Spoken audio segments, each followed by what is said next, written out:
Hello दोस्तों, मैं सीना दीप हाजिर हूँ आपके बीच एक और नई कहानी के साथ। गोरा बादल, वीरता और शौर्य की अद्भुत कहानी, जिन्होंने अपनी वीरता से खिलजी को उसकी औकात दिखाई थी।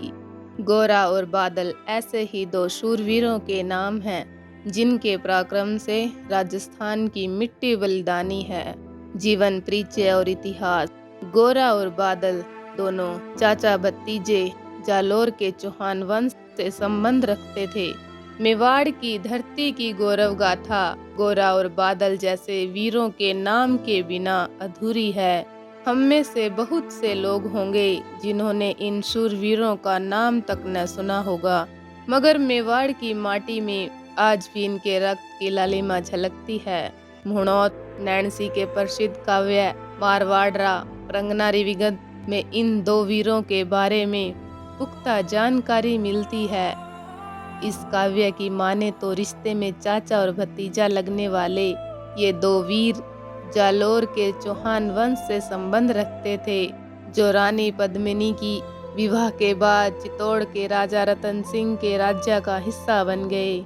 ये दोनों इतने पराक्रमी थे कि दुश्मन उनके नाम से ही कांपते थे। कहा जाता है कि एक तरफ जहां चाचा गोरा दुश्मनों के लिए काल के समान थे, वहीं दूसरी तरफ उनका भतीजा बादल दुश्मनों के संहार के आगे मृत्यु तक को शून्य समझता था।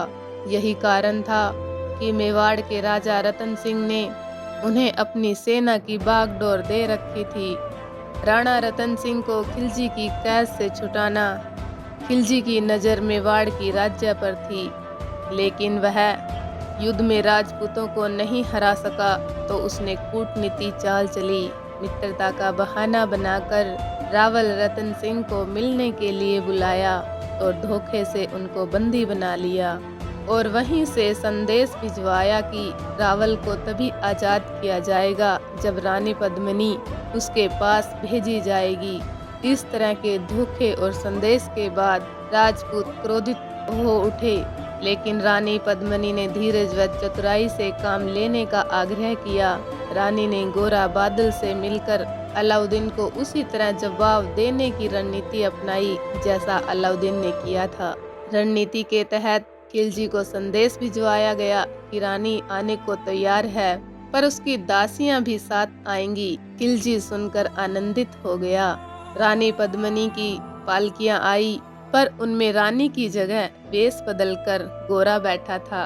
दासियों की जगह पालकियों में चुने हुए वीर राजपूत थे। खिलजी के पास सूचना भिजवाई गई कि रानी पहले रावल रतन सिंह से मिलेगी। खिलजी ने बेफिक्र होकर अनुमति दे दी। रानी की पालकी, जिसमें गोरा बैठा था, रावल रतन सिंह के तंबू में भेजी गई। अलाउद्दीन खिलजी पर आक्रमण हुआ। गोरा ने रतन सिंह को घोड़ों पर बैठा तुरंत रवाना कर दिया और पालकियों में बैठे राजपूत खिलजी के सैनिकों पर टूट पड़े। राजपूतों के इस अचानक हमले से खिलजी की सेना हक्की बक्की रह गई। वो कुछ समझ पाती उससे पहले ही राजपूतों ने रतन सिंह को सुरक्षित अपने दुर्ग पहुंचा दिया। हर तरफ कोहराम मच गया था। गोरा और बादल काल की तरह दुश्मनों पर टूट पड़े थे और अंत में दोनों वीरों की भांति लड़ते हुए वीरगति को प्राप्त हुए। दोस्तों, गोरा और बादल जैसे वीरों के कारण ही आज हमारा इतिहास गर्व से अभिभूत है। ऐसे वीर जिनके बलिदान पर हमारा सीना चौड़ा हो जाए, उन्हें कोटि कोटि नमन। मेवाड़ के इतिहास में दोनों वीरों की वीरता स्वर्ण अक्षरों में अंकित है। धन्यवाद। फिर मिलेंगे दोस्तों एक और नई कहानी के साथ। तब तक के लिए अपना ख्याल रखना।